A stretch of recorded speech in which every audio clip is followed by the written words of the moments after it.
Hello everyone, welcome once again in the heat transfer course. यह है lecture number 35 इस course का।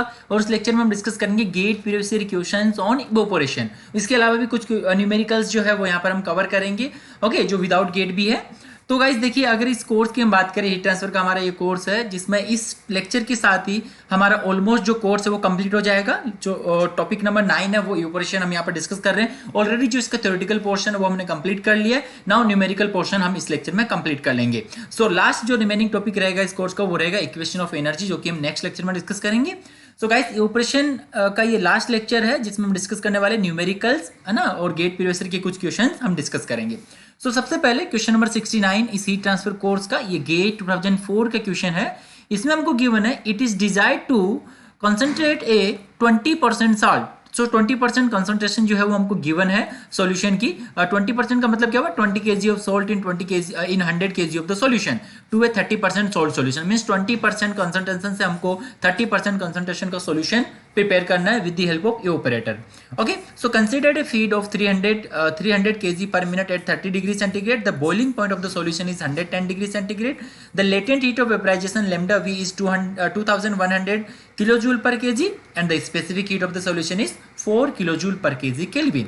तो हमको लेमडा वी गिवन है, स्पेसिफिक हीट गिवन है, और हमको कैलकुलेट करना है the rate at which the heat has to be supplied to the evaporator. Means हमको क्यू कैलकुलेट करना है, स्टीम से जो हीट सप्लाई हो रही है इवोपरेटर को किलो जूल पर मिनट में, ये हमको यहाँ पर कैलकुलेट करना। ऑप्शन हमें गिवन है।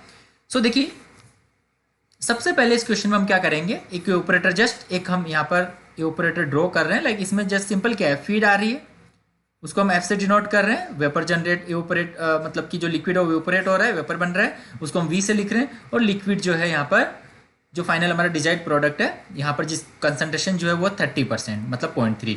तो फीड जो है, देखिए फीड का अमाउंट गिवन है हमको 300 kg पर मिनट। देन इसके अलावा इसकी जो कंसंट्रेशन है एक्सएफ वो हमको गिवन है 20% साल्ट, मीन्स हो गया ये 0.2। और अगर टेम्परेचर की बात करूँ मैं, फीड का जो टेम्परेचर है वो 30 डिग्री सेंटीग्रेड गिवन है। सो यहाँ पर देखिए हीटिंग मीडियम हम यूज़ करेंगे स्टीम। सो इसको हम क्यू हीट जो है सप्लाई कर रहे हैं यहाँ पर इवोपरेटर को, और यहाँ पर ये कंडेंसेट हमको मिल जाएगा। ओके, तो ये हो गया यहाँ पर कंप्लीट। और इसके अलावा देखिए हमको गिवन है जो बॉइलिंग पॉइंट है बेसिकली मिक्सचर का, वो गिवन है हमको 110 डिग्री सेंटीग्रेड। लेमडा वी हमको गिवन है 2100 kilo joule per KG kelvin. Then इसके अलावा हमको गिवन है सीपी, स्पेसिफिक हीट सीपी जो है वो है 4 kilo joule per kg per kelvin. Okay, so अब सबसे पहले सिंपल सा क्वेश्चन देखिए, इस पर हमको क्या करना है, अप्लाई करना है हमको mass balance by applying the total mass balance. तो टोटल मास बैलेंस अगर हम अप्लाई करें तो हमको मिलता है, देखिए यहाँ पर F is equal to V plus L. तो ये हो गया हमारा इक्वेशन नंबर 1। इसमें हम लिख सकते हैं 300 is equal to V plus L. इसके बाद हम यहाँ पर लिख रहे हैं solute balance, means component balance. तो सोल्यूट पे हम बैलेंस अप्लाई कर रहे हैं, सो इसको मैं डायरेक्टली सोल्यूट बैलेंस ही लिख रहा हूँ। सो सोल्यूट बैलेंस हो जाएगा, देखिए एफ इंटू एक्स एफ, यहाँ पर हम लोग ये लिख सकते हैं वाई वी जीरो हम कंसिडर करेंगे। So F into X F equal to L into X L plus V into Y V. So यहाँ पर हम कंसिडर कर रहे हैं कि वेपर में सोल्यूट का जो कंसंट्रेशन है वो जीरो है ना, तो ये वाला पार्ट यहाँ पर जीरो हो जाएगा, इसको हम जीरो कंसिडर कर रहे हैं। तो यहाँ से देखिए हमको इक्वेशन नंबर जो 2 है, इसको हम इक्वेशन नंबर 2 लिख रहे हैं। यहाँ से हमको एक न्यू इक्वेशन मिल जाएगी। कैलकुलेट करना है हमको Q, और अगर हम वाई वी जो है वो जीरो पुट कर दे तो हमको यहाँ पर इक्वेशन मिल जाती है F into X F is equal to L into X L. अब देखिए हमारे पास में फीड है यहाँ पर 300 kg पर मिनट। देन इसका जो कंपोजिशन है वो है 0.2, 20% मीन्स 0.2 लिक्विड। यहाँ पर L हमको कैलकुलेट करना है, और फाइनल प्रोडक्ट का कंसंट्रेशन हमको गिवन है 0.3, 30% ना। सो यहाँ से देखिए हमको L मिल जाएगा same unit KG per minute में। तो यहाँ से हमको L मिलने वाला है 200 kg पर मिनट। सो जो प्रोडक्ट हमें मिल रहा है बेसिकली 30% कंसंट्रेशन का, उसका अमाउंट हमको मिल गया। सो टोटल अगर हम देखें कि फीड जो है 300 kg पर मिनट है, इसमें हमने यहाँ पर देखा कि L जो है वो 200 है, ये हमने कैलकुलेट किया। सो ऑटोमेटिकली देखिए total F equal to L plus V था, तो यहाँ से हमको V मिल जाएगा F minus L. So V जो है बेसिकली यहाँ से मिल जाएगा हमको 100 kg पर मिनट। तो अब यहाँ पर सिंपल हम एनर्जी बैलेंस अप्लाई कर सकते हैं। सो देखिए सिंपल मैं एनर्जी बैलेंस अप्लाई करने वाला हूँ। एनर्जी बैलेंस जिससे हम हीट सप्लाई मतलब जो हमको कैलकुलेट करना है बेसिकली ना, कितना जो हीट है वो यहाँ पर सप्लाई हो रहा है। सो हीट सप्लाई रेट जो हमको कैलकुलेट करना है। सो सिंपल देखिए Q जो है वो किसके इक्वल हो जाएगा, एस इंटू लेमडा एस यहाँ पर अमाउंट हो गया स्टीम का, और lambda basically latent heat of condensation हो गया स्टीम के लिए, equal to F into C P into T S dash minus of T F feed temperature हो गया, और यहाँ पर सेचुरेशन टेम्परेचर हो गया basically, plus of V into lambda V. तो ये हो गया फाइनल इक्वेशन। अगर हम यूनिट देखें यहाँ पर, देखिए एफ जो है फीड हो गया KG per minute, unit actually आपको यहाँ पर ध्यान देना है, यूनिट आपको इक्वल करना है, अदरवाइज आपका क्वेश्चन गलत हो जाएगा। देखिए KG per minute feed, then CP kilo joule per KG kelvin, then इसके बाद में टेम्परेचर केल्विन में। सो यहाँ पर देखिए हमको बेसिकली यूनिट क्या मिलने वाला है, यहाँ से kilo joule per minute unit मिलने वाला है हमको, किलो जूल पर मिनट हमको यहाँ से यूनिट मिलेगा। तो यहाँ पर देखिए क्या इस v इंटू लेमडा वी का यूनिट भी करेक्ट है क्या, kilo joule per minute same unit है क्या। सो v देखिए v हो जाएगा यहाँ पर kilo joule per minute into lambda की जो यूनिट है वो यहाँ पर गिवन है kilo joule per kg, kg cancel हो गया। सो यहाँ पर हमको मिल गया kilo joule per minute. Okay, so हमको करेक्ट यूनिट यहाँ पर मिल रही है। सो देखिए फाइनली हमको q जो है वो मिल जाएगा, यहाँ पर मैं वैल्यू पुट कर रहा हूँ। देखिए f हो गया 300, देन स्पेसिफिकेट हमको गिवन है 4 is multiply by T S minus T S dash minus of T F. So 110 degree यहाँ पर बॉइलिंग जो टेम्परेचर है वो हमको गिवन है, boiling point of the solution is 110 degree centigrade minus of T F. So T F जो है वो यहाँ पर 30 डिग्री सेंटीग्रेड। देखिए फीड का जो टेम्परेचर है वो गिवन है, यहाँ पर मैंने लिखा भी है 30 degree centigrade, plus of V vapour का जो अमाउंट है वो यहाँ पर देखिए 100 हमने कैलकुलेट किया kilo joule KG per minute is multiply by lambda V. So lambda V जो है वो क्या हो गया 2100 the latent heat of vaporisation.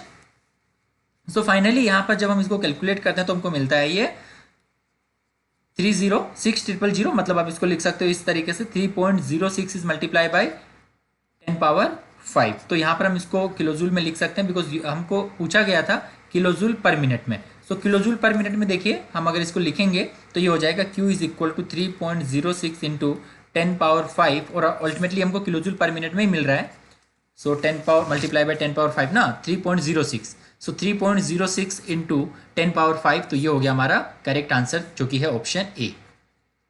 तो सिंपल था, इसमें मटेरियल बैलेंस अप्लाई किया, उसके बाद में कंपोनेंट बैलेंस हमने लिखा, टोटल बैलेंस, और उसके बाद में कंपोनेंट बैलेंस, उसके बाद में एनर्जी बैलेंस, और सिंपली हमको यहाँ पर आंसर मिल गया। स्पेशली आपको फोकस करना है यूनिट पे, है ना। यूनिट कभी कभी हो सकता है कि आपको लाइक डिफरेंट यूनिट गिवन हो ना, लेमडा वी और सीपी के लिए, है ना, तो उस टाइम पे प्रॉब्लम हो सकती है। ओके गाइस, सो नेक्स्ट है क्वेश्चन नंबर 70 इस कोर्स का, ये गेट 2011 का क्वेश्चन है। इसमें हमको गिवन है an aqueous solution chloride, an aqueous sodium chloride solution 10% यहाँ पर इसकी कॉन्सेंट्रेशन गिवन है, is fed into a single effect evaporator at a rate of 10,000 kg per hour. It is concentrated to a 20% means 10 से 20 यहाँ पर prepare कर रहे हैं सोडियम क्लोराइड का जो सॉल्यूशन है उसकी concentration. The rate of consumption of steam in the evaporation is 8,000 kg per over and the evaporator capacity and the steam economy are। so GATE 2011 का क्वेश्चन है। यहाँ पर देखिए इसमें हमको दो पार्ट मतलब कि कैलकुलेट करना है, evaporator capacity and evaporator capacity हो गया and the steam economy for evaporator, तो ये हमको कैलकुलेट करना है। तो सेम सबसे पहले क्या करना है, आपको evaporator ड्रॉ करना है जिससे कि आप कोई भी डाटा लाइक मिस ना हो, आपका जो भी डाटा गिवन है एक साथ लिख लीजिए, उसके बाद में किया हो गया evaporator, है ना। तो यहाँ पर फीड देखिए गिवन है हमको, फीड उसको मैं एफ लिख रहा हूँ एक्सएफ। तो फीड का जो अमाउंट है एफ इक्वल टू वो गिवन है 10,000, यूनिट है केजी पर ओवर, कंसंट्रेशन जो है वो 10% है मतलब 0.1, और ये जो क्यू है यहाँ पर ये हमको गिवन है 8,000 kg per over. Okay, then इसके बाद यहाँ पर हम लिख सकते हैं वी जो है वी यहाँ पर हो जाएगा वेपर का अमाउंट, और सेम यहाँ पर कंसिडर कर रहे हैं हम वाई वी जो है वो 0 होगा। देन यहाँ पर हमको लिक्विड जो बॉटम प्रोडक्ट मिल रहा है वो एल, और यहाँ पर उसका कंपोजिशन जो है 20%, एक्सेल जो है 20% मतलब कि 0.2 हो जाएगा। सो सिंपल देखिए हम यहाँ पर लिख रहे हैं सबसे पहले, सो हमको यहाँ पर देखिए स्टीम का जो rate of consumption of steam मतलब कि उसका मास फ्लो रेट गिवन है ना, हीट रेट हमको गिवन नहीं है, उसका मास फ्लो रेट गिवन है, क्यू डॉट हम इसको लिख सकते हैं, मास फ्लो रेट हो गया ना केजी पर ओवर 8,000। सो यहाँ पर सबसे पहले हम क्या लिखेंगे, mass balance. So overall mass balance अगर हम लिखे तो F equal to L plus V हो जाएगा, जो कि इक्वेशन नंबर 1 रहेगा हमारा। सो 10,000 is equal to L plus V, ये हो गया। सो इसके बाद हम यहाँ पर कंपोनेंट बैलेंस लिख सकते हैं जिसको हम सॉल्यूट बैलेंस बोलते हैं। सो सॉल्यूट बैलेंस अगर हम लिखे तो सॉल्यूट बैलेंस हो जाएगा F into X F equal to L into X L plus V into Y V. So इसको हम 0 कंसिडर करेंगे यहाँ पर, तो ये हो जाएगा देखिए फीड 10,000 इंटू फीड का composition 0.1 equal to L into 0.2। तो यहाँ से हमको मिल जाता है एल जो है वो हो जाएगा 5,000 kg per over, means liquid जो यहाँ पर प्रोड्यूस हो रहा है उसका अमाउंट हमको मिल गया। अब हमारे पास में देखिए फीड है, एल है, तो हम वी कैलकुलेट कर सकते हैं यहाँ पर। तो यहाँ पर वी हो जाएगा V is equal to F minus L. So यहाँ पर ये 10,000 या 5,000 है, तो वी जो है वो भी हो जाएगा 5,000 kg per over, means we और एल जो है वो इक्वल है यहाँ पर। ओके अब बेसिकली हम बोल सकते हैं यही तो वाटर इवेपोरेट हो रहा है, ये वी जो है हम ये बोल सकते हैं ये क्या है, बेसिकली इवेपोरेटेड वाटर है, वाटर इवेपोरेट जो हो रहा है ये उसका अमाउंट हो गया। तो इस क्वेश्चन में हमको भी कैलकुलेट करना है evaporator capacity and the steam economy. Clear है? सो सबसे पहले हम यहाँ पर लिख रहे हैं स्टीम इकोनॉमी। सो स्टीम इकोनॉमी जो है, स्टीम इकोनॉमी क्या हो जाएगा, मैंने बताया था कि स्टीम इकोनॉमी होता है steam produce upon steam use. So यहाँ पर देखिए स्टीम वी जो है वो कितना बन रहा है, 5,000 बन रहा है केजी पर ओवर, है ना, केजी पर ओवर यहाँ पर हमको मिल रहा है। और ये हो गया स्टीम यूज। सो 5,000, ये वी जो है ये हो गया 5,000, उसके अलावा स्टीम कितना यूज कर रहे हैं 8,000, मास फ्लो रेट गिवन है। सो यहाँ से हमको मिल जाता है बेसिकली 5/8.625, 5/8.625। तो स्टीम इकोनॉमी कितना हो गया 0.625, यहाँ पर करेक्ट आंसर है ये। और मैंने बताया था कि सिंगल इफेक्टिव ऑपरेटर के लिए जो स्टीम इकोनॉमी है वो ऑलवेज लेस देन 1 रहेगी। ओके गाइस, उसके बाद हमको कैलकुलेट करना है स्टीम, मतलब स्टीम इकोनॉमी यहाँ पर अगर मैं लिखूँ स्टीम कैपेसिटी ना, इवेपोरेटर कैपेसिटी में लिखता हूँ, इवेपोरेटर कैपेसिटी। सो इवेपोरेटर कैपेसिटी हमको कैलकुलेट करना है, सेम यूनिट केजी पर ओवर। सो इवेपोरेटर कैपेसिटी का मतलब क्या हुआ कि कितना स्टीम बेसिकली जनरेट हो रहा है, इवेपोरेट हो रहा है ना, वो हो जाएगा यहाँ पर देखिए वाटर इवेपोरेटेड पर ओवर, है ना, मतलब एक यूनिट टाइम में पर ओवर में कितना मतलब कि जो स्टीम है वो प्रोड्यूस हो रहा है। तो ये हो जाएगा देखिए आपका V इक्वल टू 5,000। सो 5,000 किसमें कितना मतलब यूनिट अगर हम देखें तो क्या है केजी पर ओवर, मतलब पर ओवर में 5,000 kg जो है वो स्टीम जनरेट हो रही है। तो ये हमारा सेकेंड आंसर हो जाएगा, मतलब कैपेसिटी, ऑपरेटर कैपेसिटी। ओके, सो पहले कैपेसिटी हमको सिलेक्ट करना है। सो करेक्ट आंसर जो है हमको पूछा था कैपेसिटी और steam economy, steam economy, capacity को जस्ट मैं सी से लिख दिया यहाँ पर। सो स्टीम इकोनॉमी एंड कैपेसिटी हमको पूछा था, तो यहाँ पर ये हो जाएगा देखिए 5,000 एंड 0.625। तो देखिए करेक्ट आंसर 5,000 एंड 0.625, 5,000 एंड 0.625। अब देखिए यहाँ पर ओके आई थिंक 5,000 यहाँ गिवन है, ठीक है, मतलब अगर ऐसा भी हो सकता है ये 0.625 एंड 5,000 आपको गिवन होता तो मतलब हो सकता है कि सिली मिस्टेक कर दे स्टूडेंट, तो उस चीज़ का ध्यान रखना है ना। तो यहाँ तो ठीक है 5,000 और 0.625, तो जो करेक्ट ऑप्शन है वो है option A. Okay, so option A correct answer हो गया। नाउ अब नेक्स्ट देखिए क्वेश्चन नंबर 71 है इस कोर्स का, ये गेट 2014 का क्वेश्चन है। तो सारे गेट की क्वेश्चन पहले मैं लेकर आया हूँ, है ना, तो इससे आपको ये चीज भी क्लियर हो जाएगी कि हाँ इवेपोरेशन जो टॉपिक है मतलब हीट ट्रांसफर का, उसमें काफी क्वेश्चन इवेपोरेट से पूछे जाते हैं ना। कभी कभी स्टूडेंट को रहता है कि यहाँ से तो क्वेश्चन नहीं पूछा जाता है, तो अभी क्यों इतना डिटेल में हम इसको कर रहे हैं पर्टिकुलर टॉपिक को ना, बट ऐसा नहीं है, सफिशिएंट नंबर ऑफ क्वेश्चन यहाँ से पूछे जाते हैं। देखिए अभी मैंने 2 मार्क्स के क्वेश्चन डिस्कस किए, अब देखिए यहाँ पर 1 मार्क्स के क्वेश्चन एक पूछा गया है। गेट 2014 में पूछा गया था कि steam economy of a multi effect evaporator system is defined as. So steam economy हम कैसे डिफाइन करते हैं, जस्ट प्रीवियस अभी लाइक हमने यहाँ पर कैलकुलेट किया, प्रीवियस क्वेश्चन में हमने देखा कि स्टीम इकोनॉमी क्या होता है, जितना स्टीम प्रोड्यूस हो रहा है डिवाइडेड बाय उसका रेशियो किसके साथ, जितना स्टीम कंज्यूम हो रहा है ना। तो हम यहाँ पर लिख सकते हैं कि स्टीम बेसिक मतलब कि स्टीम इकोनॉमी बेसिकली क्या हो जाएगा, steam produce is divide by steam use. So kilogram of steam use पर ओवर, ये तो इनकरेक्ट हो जाएगा। देन इसके बाद में kilogram of steam consumed in all the effect for each kilogram of steam, ये भी इनकरेक्ट हो गया। Kilogram of steam use in all the effect, ये भी इनकरेक्ट हो गया। Kilogram of water vaporise from all the effect for each kilogram of steam fed to the first effect. तो ये चीज क्लियर है, स्टीम इकोनॉमी का मतलब क्या हुआ, बिकॉज देखिए मल्टी इफेक्टिव ऑपरेटर में चेंज हो जाता है डेफिनेशन। देखिए स्टीम इकोनॉमी में सिंपल लिखता हूं पहले, स्टीम इकोनॉमी मैंने आपको बताया था कि स्टीम इकोनॉमी क्या होता है, amount of steam produce. So amount of steam produce की अगर मैं बात करूं तो मल्टी इफेक्ट ऑपरेटर में तो सारे इफेक्ट में इफेक्ट लाइक अगर 3 इफेक्ट है तो इफेक्ट 1 2 3 सब में मिला के जो स्टीम प्रोड्यूस हो रहा है वो कंसिडर करेंगे हम यहाँ पर न्यूमरेटर में अमाउंट ऑफ स्टीम प्रोड्यूस और divide by amount of steam use. तो स्टीम यूज तो अगर हम बात करें मल्टी इफेक्ट ऑपरेटर है ना, तो वहां पर फॉरवर्ड या बैकवर्ड कोई भी कंडीशन हम यूज करें मतलब फीड अरेंजमेंट का, तो दोनों केसेस में सिर्फ जो इफेक्ट 1 होता है वहीं पे हम स्टीम यूज करते हैं। So the amount of steam use, तो हम यहाँ से लिख सकते हैं ये बेसिकली स्टीम इकोनॉमी क्या हो जाएगा, किलोग्राम, केजी लिख रहा हूं मैं, kilogram of water vaporise, kilogram of water vaporise, kilogram means उसका अमाउंट है ना, amount of water vaporise from all the effect, from all the effect is divided by KG of steam. KG का मतलब कितना अमाउंट बन रहा है ना, KG of steam feed, KG of steam feed to the first effect. तो यहाँ पर करेक्ट आंसर जो मैंने बोला है ऑप्शन डी जो है वो यहाँ पर हमारा करेक्ट आंसर हो जाएगा, ऑप्शन डी जो है वो करेक्ट आंसर हो गया। क्लियर है, सिंपल क्वेश्चन है।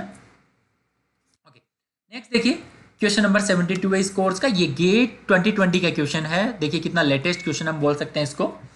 सो इसमें हमको पूछा गया था, ये भी 2 मार्क्स का क्वेश्चन था, यहाँ पर हमें इसमें पूछा गया है an aqueous suspension at 60 degree centigrade is fed to the first effect of a double effect forward feed. तो यहाँ पर हमको गिवन है कि एक तो देखिए इफेक्ट गिवन है डबल इफेक्ट, और यहाँ पर अरेंजमेंट कौन सा गिवन है, forward feed arrangement, multi effect evaporator हो गया, फॉरवर्ड फीड अरेंजमेंट टाइप का, forward feed evaporator with a mass flow rate of 1.25 kg per second। So an aqueous suspension at 60 degree centigrade, मतलब ये feed का temperature given हमको 60 degree, उसका हमको amount given है 1.25 kg per second। The sum of rates of water evaporated from the first and the second effect is 1 kg per second। मतलब first और second जो इवेपोरेटर है वहां पर टोटल मतलब हम बोल सकते हैं कि कितना स्टीम प्रोड्यूस हो रहा है, V1 प्लस V2 वो 1 kg per second।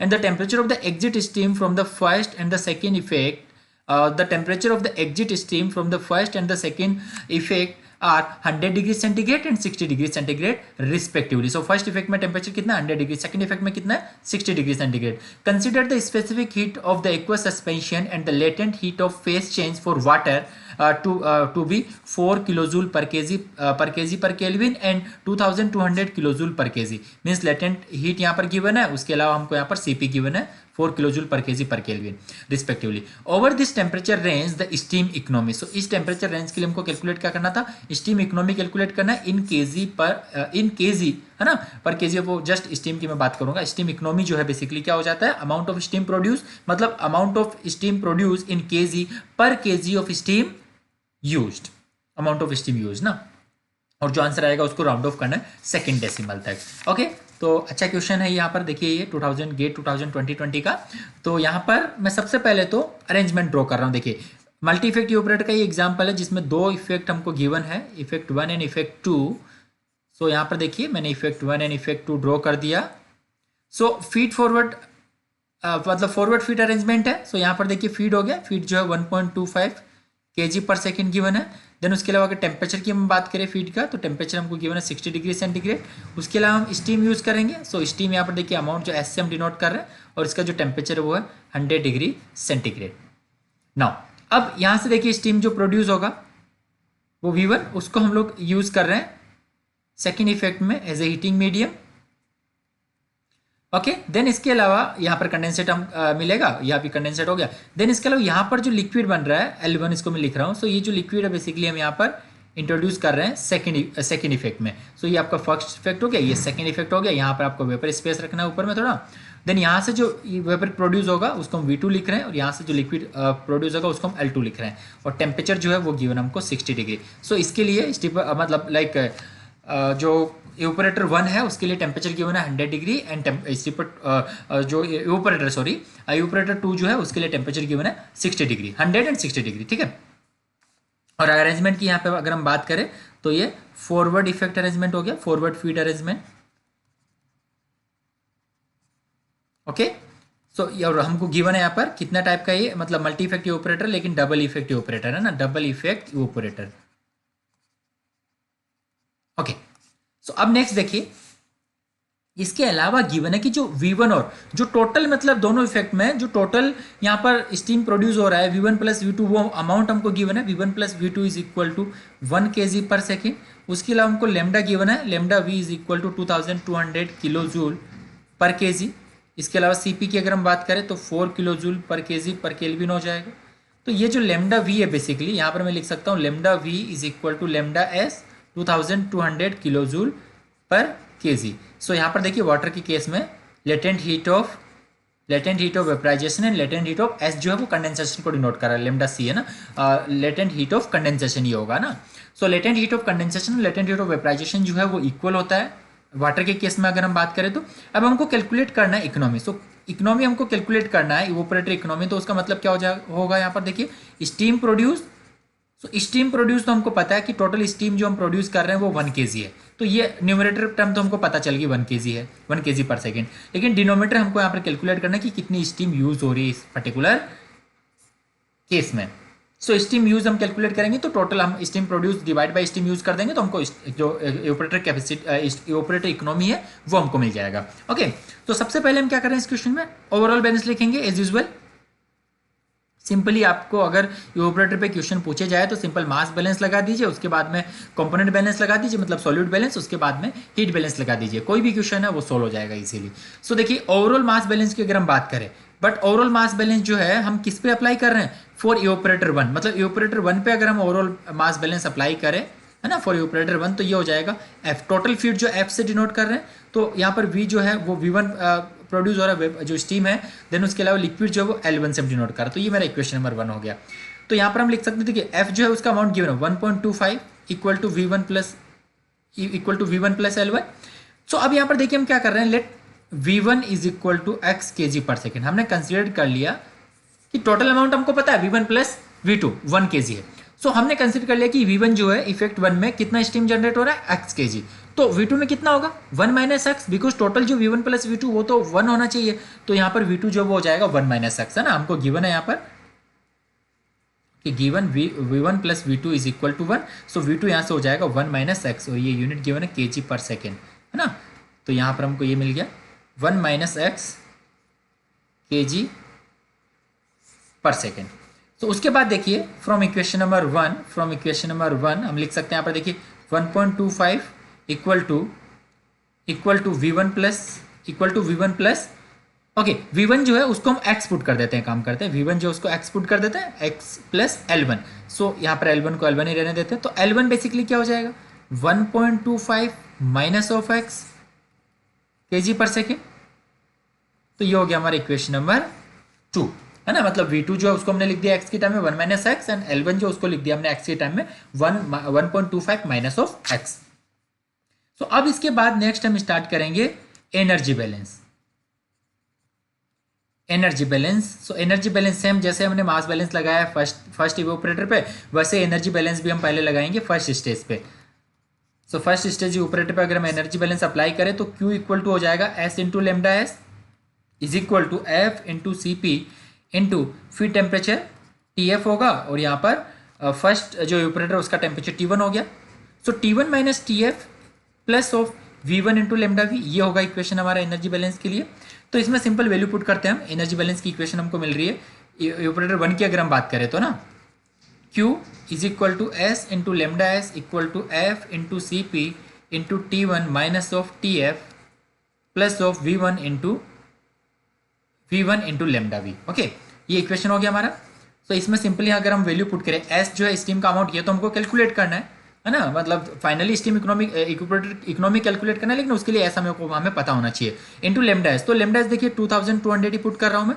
Lambda S and lambda V जो है इक्वल होगा, इक्वल टू एफ जो है feed 1.25 into CP 4 into temperature. So evaporator 1 का जो टेम्परेचर है वो गिवन है हमको 100 degree centigrade, minus of feed का temperature 60 degree, plus of okay, so feed का टेम्परेचर और इवोपरेटर 2 में जो टेम्परेचर है वो इक्वल गिवन है 60 degree, plus of x. V1 जो है उसको हमने क्या लिखा है, x हमने कंसिडर किया ना, ओके, देन x इंटू ये हो जाएगा 2200। तो यहाँ पर देखिए अननोन अगर हम देखें तो s और x है, ठीक है। तो ये हमको मिल गया इक्वेशन नंबर 3। अब यहाँ पर देखिए हम सेकंड जो ऑपरेटर है उस पर हम एनर्जी बैलेंस अप्लाई कर रहे हैं। So energy balance on second stage mean second operator, उस पर अगर हम एनर्जी बैलेंस लिखे तो ये हो जाएगा देखिए V1, बिकॉज फर्स्ट इफेक्ट में जो स्टीम जनरेट हो रहा है वो यहाँ पर सेकंड स्टेज में स्टीम का काम कर रहा है ना, एज ए हीटिंग मीडियम काम कर रहा है। तो वो यहाँ पर देखिए एस की जगह V1 लिखा है मैंने, तो ये जो एस है इसकी जगह हमने V1 लिख दिया सेकंड स्टेज के लिए, is multiply by 2200 equal to 1.25। अब फीड जो है यहाँ पर 1.25 में लिख रहा हूँ, ओके। सो फीड जो है फीड जो है 1.25 नहीं होगा, ये तो स्टेज 1 में इवोपरेटर 1 में गिवन है। सो L1 जो है बेसिकली वो फीड होगा यहाँ पर स्टेज 2 के लिए। सो L1 हमने कैलकुलेट किया है L1 हमने कैलकुलेट किया है, यहाँ पर लिख देता हूँ मैं, L1 जो है 1.25 माइनस ऑफ एक्स, एक्स की टाइम में जस्ट हमने कैलकुलेट किया, तो ये फीड होगा बेसिकली सेकंड स्टेज के लिए। तो यहाँ पर देखिए फीड था 1.25 और 1.25, यहाँ पर 1.25 माइनस ऑफ एक्स हो गया, यहाँ पर एस था, यहाँ पर V1 आ गया। तो ये जस्ट चेंजेस है, इसलिए मैं यहाँ पर इनको लाइक सर्कल इन पे बना रहा हूँ ना। सो उसके बाद मल्टीप्लाई बाय सी, जो स्पेसिफिक हीट है CP वो सेम रहेगा 4 इंटू उसके बाद टेम्परेचर डिफरेंस। सो टेम्परेचर डिफरेंस देखिए कितना होगा यहाँ पर T1 माइनस TF, तो यहाँ पर क्या हो जाएगा T2 minus TF, T2 minus TF है ना, मतलब यहाँ पर अब फीड जो है वो तो आपका स्टीपर 1 से मतलब इवेपोरेटर 1 का जो आउटलेट है वो यहाँ पर फीड हो जाएगा, तो उसका टेम्परेचर है 100 और जो सेकंड इवेपोरेटर है उसका टेम्परेचर है 60। सो 60 माइनस 100 हो गया, ये चीज़ क्लियर है। प्लस ऑफ अब एक्स, ये जो एक्स है बेसिकली मतलब जितना स्टीम जनरेट हो रहा है। सो यहाँ पर V1 था इवेपोरेटर 1 के केस में, इवेपोरेटर 2 के केस में V2 होगा। सो V2 हमने कैलकुलेट किया x की टर्म में, V2 इक्वल टू हमने लिखा 1 माइनस एक्स हो जाएगा, बिकॉज V1 प्लस V2 हमने 1 हमें गिवन है और V1 को हमने x कंसिडर किया है। तो यहाँ पर ये V2 आएगा और V2 की जगह हम पुट कर सकते हैं 1 माइनस एक्स इंटू 2200, ये हो गया लेमडा V। तो ओके, यहाँ से हम अगर हम सोल्व करें इस क्वेश्चन को, तो यहाँ पे मैं पुट कर देता हूँ V1 जो उसको हमने x, ओके या जस्ट आप इसको V2 रहने दीजिए, एक बार फिर से लिख देते हैं V1 हो गया x into 2200 equal to 1.25 minus of x into 4 into minus of 40 plus of ये V2 क्या था 1 माइनस x इंटू 2200। अब यहाँ पर देखिए इस इक्वेशन की अगर हम बात करें तो यहाँ पर सिर्फ जो अगर अननोन पैरामीटर जो है वो है x, तो यहाँ से जब हम इसको सोल्व करेंगे है ना, तो x इक्वल टू हमको मिल जाएगा, okay on solving we get x is equal to 0.439 हमको यहाँ से मिल गया। तो ये x बेसिकली क्या था, V1 हमने कंसिडर किया था x, तो V1 बेसिकली क्या है, जो इवेपोरेटर 1 में जो स्टीम जनरेट हो रहा है वो V1 है। तो हम टोटल लिख सकते हैं यहाँ पर देखिए, ये अल्टीमेटली हमको मिल गया कि यहाँ पर V1 जो है इसका यूनिट जो है वो था kg पर सेकेंड, तो अल्टीमेटली जो x मिला है वो क्या है V है। सो V1 है, V1 इज इक्वल टू 0.34। तो अब यहाँ पर जब हमको V1 मिल गया, या फिर मैं बोल सकता हूँ कि जो x मिल गया, तो इसको अगर हम इक्वेशन नंबर 3 में पुट करें, बिकॉज यहाँ पर अननोन क्या है s और x। सो जब x मिल गया तो यहाँ से हमको x मिल जाएगा, ये x जो मिल गया तो s मिल जाएगा यहाँ से। सो वी गेट है ना by equation 3, okay on solving by equation 3 we get s is equal to 0.5295। तो फाइनली ये हमको मिल गया kg पर सेकेंड। S जब मिल गया तो हम स्टीम इकोनॉमी जो इवेपोरेटर इकोनॉमी वो कैलकुलेट कर सकते हैं। स्टीम प्रोड्यूस कितना हुआ 1 और स्टीम यूज कितना किया हमने ओनली 0.5295, ओके 0.5295। तो यहाँ से जब हम कैलकुलेट करते हैं डबल इफेक्टिव ऑपरेटर की, तो इकोनॉमी कितना आ रहा है बेसिकली 1.88। क्या सिंगल इफेक्टिव ऑपरेटर में ऐसा पॉसिबल था? नहीं, but double effective operator, triple effective operator मतलब कि मल्टी इफेक्टिव ऑपरेटर में ये चीज़ पॉसिबल है। Steam produce is divide by steam use, हम जब देख रहे हैं रेशो तो हाइयर देन, मतलब कि जितना स्टीम यूज किया उससे ज़्यादा स्टीम हम प्रोड्यूस कर रहे हैं मल्टी इफेक्टिव ऑपरेटर में। Okay guys, hope so clear आपको ये क्वेश्चन। नाउ नेक्स्ट देखिए क्वेश्चन नंबर 73 इस कोर्स का, ये 90s का क्वेश्चन है, 1998 का। इसमें सिंपल सा क्वेश्चन है, हमें पूछा है multi effective operator as compare to a single effective operator. So multi effective operator को यहाँ पर कंपेयर किया सिंगल इफेक्टिव ऑपरेटर से of the same capacity has. So अगर मल्टी इफेक्टिव ऑपरेटर में और मतलब कि जो मल्टी इफेक्टिव ऑपरेटर को अगर हम सिंगल इफेक्टिव ऑपरेटर से कंपेयर करें और सेम कैपेसिटी हमें मिले, तो यहाँ पर क्या कंडीशन होगी? Lower heat transfer area, lower steam economy, higher steam economy, higher solute concentration in the product. तो यहाँ पर देखिए मतलब कि मल्टी इफेक्टिव ऑपरेटर जो है as compare to a single effective operator, उसकी अगर कैपेसिटी की हम बात करें तो कैपेसिटी जो है वो हाइयर रहेगी, sorry of the same capacity, sorry capacity तो सेम है, ठीक है कैपेसिटी सेम है, लेकिन मल्टी इफेक्टिव ऑपरेटर में क्या इंक्रीज होने वाला है? Steam economy. सो हमने अभी जस्ट देखा भी है लास्ट क्वेश्चन में, डबल इफेक्टिव ऑपरेटर था, वहां पर स्टीम इकोनॉमी इंक्रीज हो गया। सो यहाँ पर स्टीम कैपेसिटी पे कोई चेंजेस नहीं आता, इक्वल कैपेसिटी हो सकता है ना, बट स्टीम इकोनॉमी जो है बेसिकली इवेपोरेटर इकोनॉमी हम जिसे बोलते हैं वो हाइयर रहेगी मल्टी इफेक्टिव ऑपरेटर के केस में। सिंगल इफेक्टिव ऑपरेटर के केस में तो हमने देखा कि 1 से ज़्यादा नहीं हो सकती है ना स्टीम इकोनॉमी। तो ये चीज़ तो हमने जस्ट लास्ट क्वेश्चन में प्रूव भी किया अभी। तो जो करेक्ट आंसर है वो हो गया ऑप्शन सी यहाँ पर। नाउ नेक्स्ट देखिए क्वेश्चन नंबर 74, ये भी 90s का क्वेश्चन है, 1993 का। इसमें हमको गिवन है द कैपेसिटी, ये भी लाइक 1 मार्क्स टाइप का क्वेश्चन है यहाँ पर। तो हमको गिवन है यहाँ पर the capacity of a multi effective operator when compare with a single effective operator, किसको कंपेयर कर रहे हैं, कैपेसिटी को, with compare with okay when compared with a single effective operator, both operating with significant boiling point rise, both operating with significant boiling point rise at the same terminal temperatures and surface area in each effect equal to surface area of single effective operator. तो यहाँ पर basically हमको क्या calculate करना है, the capacity of a multi effective operator when compare to, मतलब capacity पे comment करना है, capacity of a multi effective operator when compare with a single effective operator, both operating with a significant boiling point rise at same terminal temperature and the surface area in each effect equal to surface area of single effective operator. So देखिए कैसे हम इसका answer comment करेंगे. Decrease होगा capacity जो है multi effective operator के case में डिक्रीज होगी, उसका रीजन मैं आपको बताता हूँ यहाँ पर. देखिए ऑप्शन जो है यहाँ पर ए करेक्ट होगा. रीजन उसका देखिए, if boiling point rise, if boiling point elevation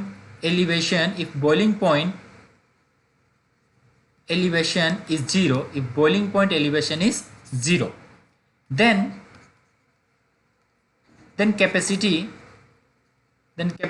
of multi effect evaporator, I am ट्रिपली लिख रहा हूं मैं यहाँ पर, multi effect, if boiling point elevation is 0, then the capacity of multi effect evaporator is equal to the capacity of single effect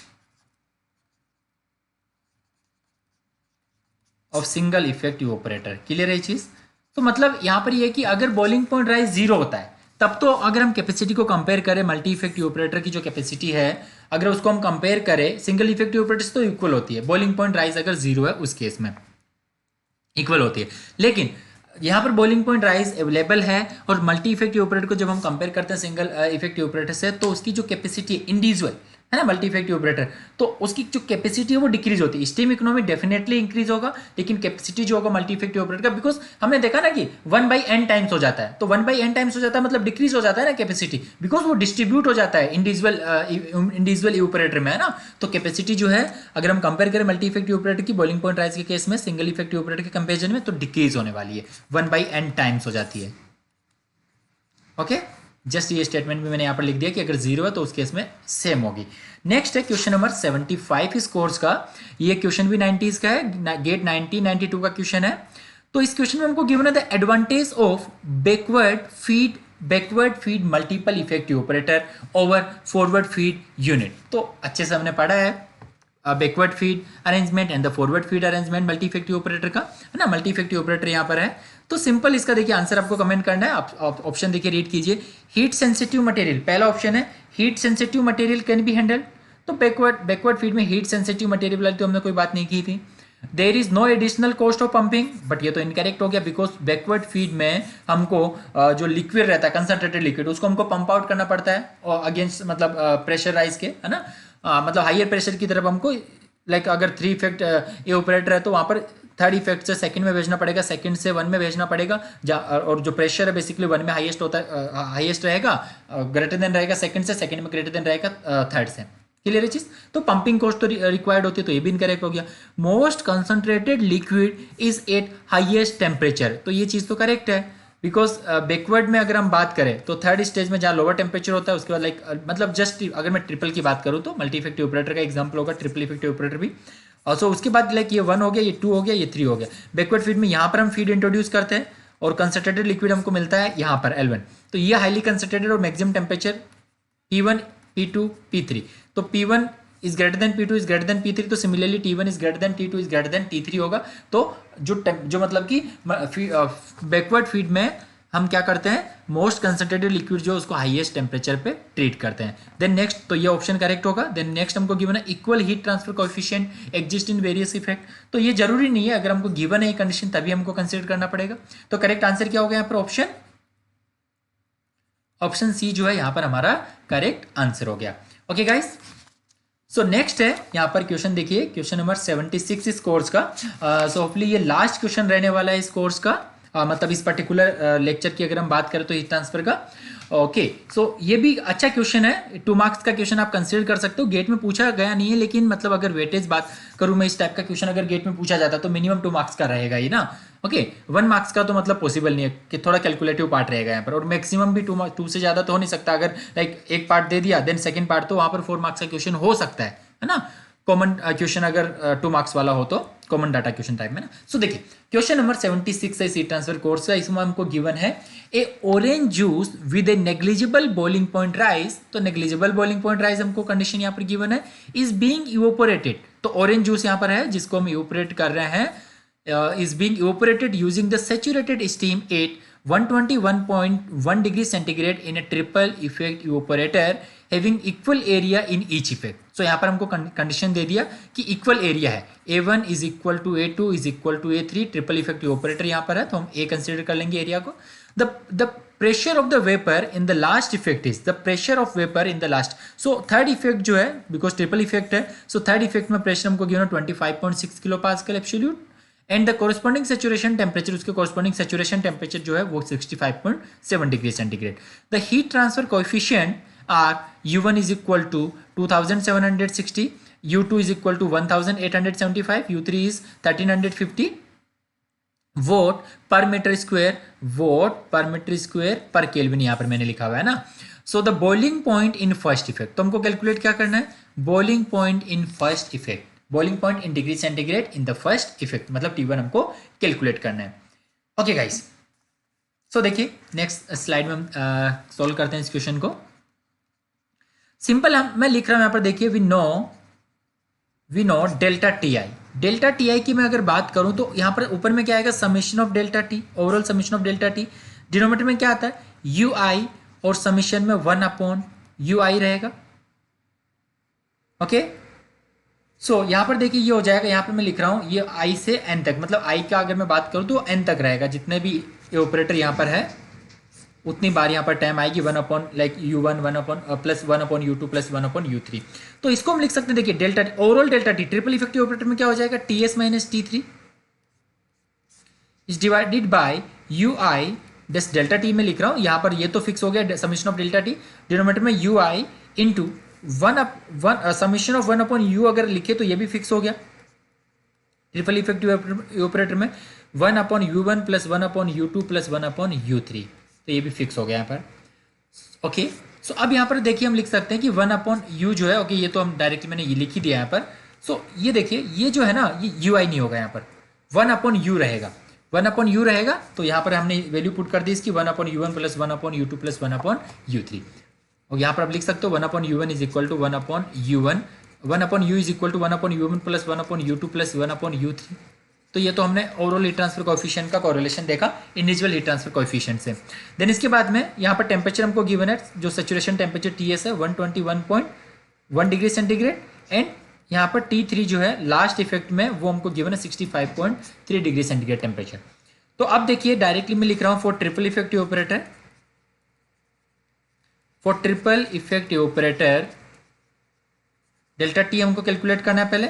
तो उससे पहले यहाँ पर मैं लिख रहा हूँ कि Ts बेसिकली क्या है, saturation temperature, Ts is the saturation temperature, जो कि यहाँ पर हमको गिवन है स्टीम के लिए 121.1 डिग्री सेंटीग्रेड। तो Ts is the saturation temperature of condensing steam, और स्टीम हम कहाँ यूज कर रहे हैं, फर्स्ट इफेक्ट में, एक्सटर्नल इफेक्ट स्टीम की अगर मैं बात करूँ तो with respect to steam pressure, तो डेल्टा टी जो है यहाँ पर देखिए, जो डेल्टा टी है वो हो जाएगा delta T is equal to Ts minus of T3, तो ये हो जाएगा यहाँ पर saturation temperature 120.1 degree centigrade minus of T3 65.7 degree centigrade, तो यहाँ से हमको मिल गया 55.4 degree centigrade is delta T.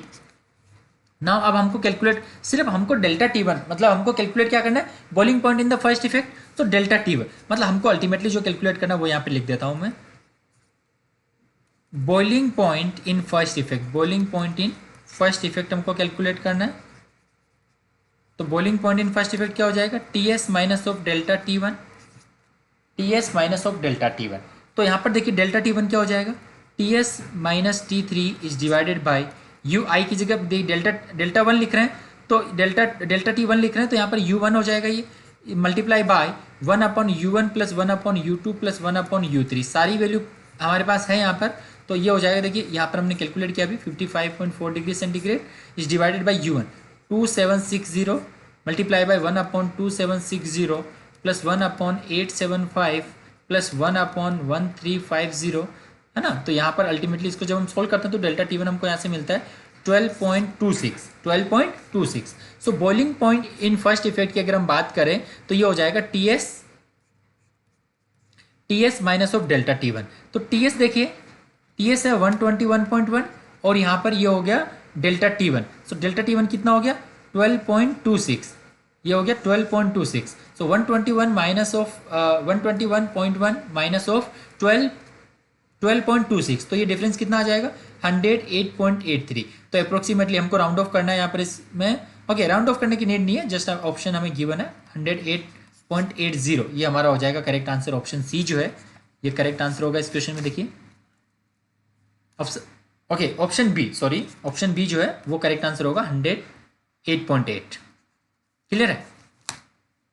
तो यहाँ पर देखिए मैंने बताया था कि बॉइलिंग पॉइंट की अगर मैं बात करूं इन फर्स्ट इफेक्ट, तो TS जो है TS माइनस डेल्टा T1। अब ये डेल्टा T1 क्या होता है, TS माइनस ऑफ T1 होता है, डेल्टा T1 TS। तो यहाँ से TS कैंसिल हो जाएगा, हमको कैलकुलेट क्या करना है T1, ये T1 ही हमने कैलकुलेट किया है basically. Boiling point in first effect T1 हमने कैलकुलेट किया यहाँ पर। ओके, तो ये था कंप्लीट यहाँ पर इवोपोरेशन के बारे में। सो इसके साथ ही हमारा हीट ट्रांसफर का जो कोर्स है वो ऑलमोस्ट कंप्लीट हो गया है, एक्सेप्ट जो एनर्जी वाला जो टॉपिक है उसको छोड़ के, तो वो नेक्स्ट लेक्चर में हम डिस्कस कर लेंगे। ओके गाइस, इसके साथ ही यहाँ पर देखिए आप यहाँ पर कंप्लीट जो कोर्सेज है उसमें एनरोल कर सकते हो। गेट प्रिपरेशन अगर आप as a chemical engineer aspirant हो, उसके अलावा मैकेनिकल इंजीनियरिंग एस्पिरेंट हो, देन आप हीट ट्रांसफर कोर्स में एनरोल कर सकते हो, फ्लूइड मैकेनिक्स में एनरोल कर सकते हो, है ना। उसके बाद बेसिक थर्मोडाइनमिक्स में एनरोल कर सकते हो। सभी इंडिविजुअल कोर्सेज यहाँ पर अवेलेबल है। ओके गाइस, तो कंप्लीट यहाँ पर देखिए कोर्सेज अवेलेबल है, हैंड रिटन नोट्स भी अवेलेबल है इन PDF form and hard copy form, दोनों फॉर्म में। उसके अलावा सारे सब्जेक्ट वाइज इंडिविजुअल कोर्सेज भी अवेलेबल है और कंप्लीट कोर्स भी अवेलेबल है। जस्ट विजिट कीजिए आप यहाँ पर केमगेट एकेडमी का जो एप्लीकेशन है गूगल प्ले स्टोर पर, है ना। जस्ट इस लिंक के थ्रू भी आप जा सकते हैं। ओके गाइस, सो नेक्स्ट जो टॉपिक है, रिमेनिंग टॉपिक यहाँ पर हीट ट्रांसफर का लास्ट जो न्यूली एडिट टॉपिक है, उसको हम नेक्स्ट लेक्चर में डिस्कस करने वाले हैं। Okay guys.